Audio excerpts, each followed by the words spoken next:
নমস্কার, আমি তরুণ ঘোষ। দীর্ঘ 24 বছরের নৃশংস শাসনের পর বাশার আল আসাদের সরকার সিরিয়ায় পড়ে গেল। আজকে ভোরবেলা বিদ্রোহী দল আলেপ্পো শহরের পর একেবারে ক্যাপিটাল যেটা দামাস্কাস সেটা দখল করে নিয়েছে। বলেছিলেন আমি রাশিয়া যাচ্ছি, তারপর থেকে তার কোনো খবর নেই। এখন এই নিয়ে বিভিন্ন রিপোর্ট ছাপা হচ্ছে। শুক্রবার যখন আলেপ্পো দখল করা হয় সে সময় কিন্তু আমি একটা খবর করেছিলাম, যখন আমাদের গভর্নমেন্ট অফ ইন্ডিয়া একটা অ্যাডভাইজারি জারি করেছিল। আনন্দবাজার থেকে খবরটা করেছিলাম, দ্রুত ফিরে আসুন, থাকলেও বেশি বাইরে থাকবেন না, সিরিয়ায় ভারতীয়দের বিদেশ মন্ত্রকের সতর্কবার্তা। এই সতর্কবার্তাটা আমি করেছিলাম শুক্রবার দিন। এত তাড়াতাড়ি পড়ে যাবে এটা কিন্তু আশা করা যায়নি। শুক্রবার দিন খবর হয়েছে, আর শনিবার দিন ভোর রাতে, মানে আজকের রবিবার, ওদের রাত্রি ভোর আর আমাদের মানে রাত এইরকম একটা গন্ডগোলের জন্য আমরা সকালবেলা ওই 8:30 নাগাদ আমাদের কাছে খবর আসে প্রেসের কাছে, তারপরে সেই খবরটা ছড়িয়ে যায়। টাইমস অফ ইন্ডিয়া লিখছে, where is Bashar al Assad, vanish plane from radar, defence ministry amid rebel take over. Radar থেকেই প্লেন হাওয়া হয়ে গেছে, সে প্লেন কোথায় গেছে কেউ বলতে পারছে না।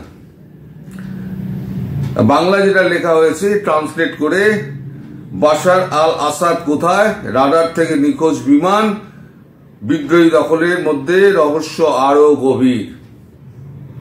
মানে বাশার ও তার প্লেন কোথায় চলে গেছে, বাশারের প্লেন কেউ খুঁজে পাচ্ছে না। বা তিনি তো পালিয়েছেন তো বটেই, শুক্রবার দিন পালিয়ে গেছেন।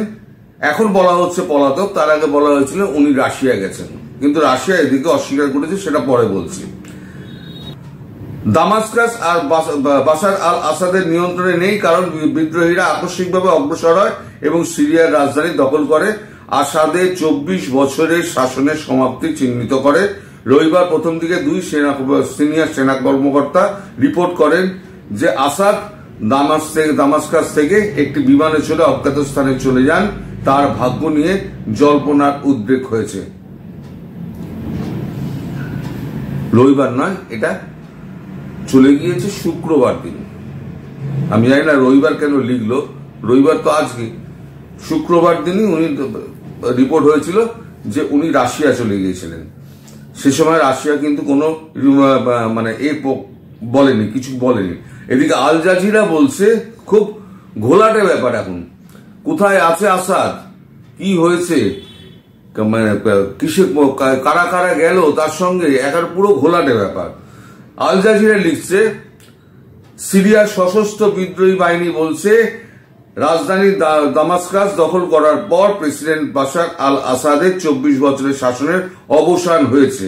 রাশিয়া বলছে আল আসাদ সিরিয়া ছেড়েছেন এবং শান্তিপূর্ণভাবে ক্ষমতার হস্তান্তরের নির্দেশ দিয়েছেন। তার হদিশ এখনো অজানা, মানে রাশিয়াও অস্বীকার করছে।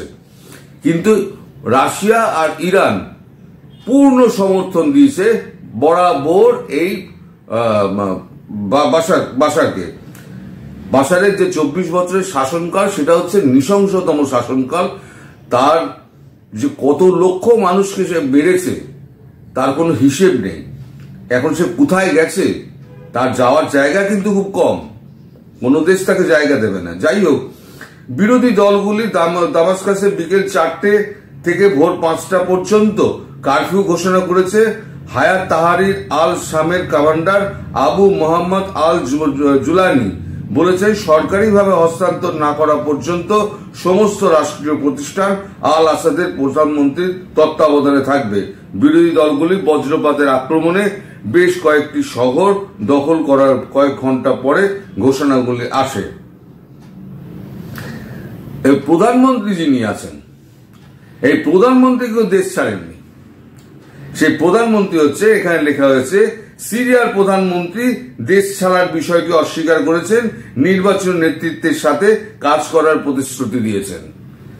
এই মানে তিনি তার নাম হচ্ছে সিরিয়ার প্রধানমন্ত্রী মোহাম্মদ গাজী আল জালালি। এই দেখুন তার ফটো। তিনি কিন্তু যাননি, দেশ ছেড়ে যাননি। তার সঙ্গে আন্দাজ করা হচ্ছে তার সঙ্গে এই বিদ্রোহী সংগঠনের যোগাযোগ ছিল এবং তিনি সমস্ত ভেতরের ব্যাপারটা তিনি ম্যানেজ করেছেন। কারণ তার সঙ্গে দীর্ঘদিন ধরে বাশারের ঝামেলা চলছিল, কিন্তু দেশের মধ্যে এত অস্থির পরিস্থিতি যে তার মধ্যে প্রধানমন্ত্রীকে পরিবর্তন করবে সেই সময়টা কিন্তু বাশার পাননি। ফলে প্রধানমন্ত্রী রয়ে গিয়েছে। মনে করা হচ্ছে, আন্দাজ করা হচ্ছে যে বিদ্রোহী দল সবাইকে হটিয়ে দিল, সবাই পালিয়ে গেল, অথচ বিদ্রোহী দল কিন্তু প্রধানমন্ত্রীর সঙ্গে আলোচনায় বসতে রাজি। সেই জন্য সকলেই মনে করছে যে প্রধানমন্ত্রী সম্ভবত বিদ্রোহী দলের সঙ্গে আগেই মিলিত হয়ে গেছেন এবং চুপি চুপি তাদেরকে ভেতরে ঢোকার রাস্তাটা তিনি করে দিয়েছেন। এইটা এখন সারা পৃথিবী জুড়ে এখন একটাই মানে হচ্ছে যে বাশার কোথায় গেল। বাশার যদি না থাকে তাহলে পরে মানে তাকে পাওয়া যাবে কি করে? বাশার আল আসাদ তাকে পাওয়া যাবে কি করে? এমন নৃশংসতম ব্যক্তি যিনি 24 বছর ধরে ক্ষমতায় থেকে লক্ষ লক্ষ মানুষকে মেরেছেন, সেই মানুষটা গেল কোথায় তা নিয়ে কিন্তু সবাই খুব চিন্তিত এবং সমস্ত পৃথিবী গোয়েন্দারা কিন্তু ঘোল খেয়ে গেছে যে তিনি কোথায় গেলেন। তার প্লেনের র্যাডারটা মানে র্যাডার থেকে তার প্লেনটা অদৃশ্য হয়ে গেছে। হয়তো ট্রান্সপন্ডার অফ করে দেওয়া হয়েছে প্লেনের ভেতর থেকে। ট্রান্সপন্ডার অফ হয়ে যাওয়া মানে প্লেনের সঙ্গে র্যাডারের যোগাযোগ বিচ্ছিন্ন হয়ে যাওয়া। কিন্তু কোন দেশে গেছে, ট্রান্সপন্ডার ছাড়া নামতে পারবে না। কোন দেশে গেছে, কোথায় গেছে, সেটা কিন্তু এখনো জানা যায়নি। নিশ্চয়ই আগামীকাল বা রাতের দিকে নিশ্চয়ই আরো খবর টবর হয়, মানে ওদের রাতের দিকে, আমাদের সকালের দিকে এই খবর টবর হবে। যখন খবর হবে আমি আবার আপনাদেরকে জানাবো। তবে একটা নাটকীয় পরিবর্তন যেভাবে তাড়াতাড়ি হলো, এই তাড়াতাড়ি যে ঘটবে ব্যাপারটা, এটা কিন্তু কেউ আশা করতে পারেনি। শুক্রবার দিন যখন আমি এই নিউজটা করেছিলাম, যখন অ্যালেপ্পো যখন দখল করেছিল, তখন আমিও বলেছিলাম অন্তত 15 দিন সময় লাগবে দামাস্কাস পতনের জন্য, আমি নিজে বলেছিলাম। কিন্তু আমি অবাক হয়ে গেছি খবরটা পাওয়ার পর যে এত তাড়াতাড়ি। যাই হোক, আরো তাড়াতাড়ি হয়তো কিছু ঘটতে পারে, আন্তর্জাতিক রিলেশনে অনেক কিছু চেঞ্জ হবে। যা হবে আমি পরবর্তী ভিডিওতে জানাবো। আজ এখানে শেষ করছি। সবাই ভালো থাকবেন, সুস্থ থাকবেন এবং সাবধানে থাকবেন। নমস্কার।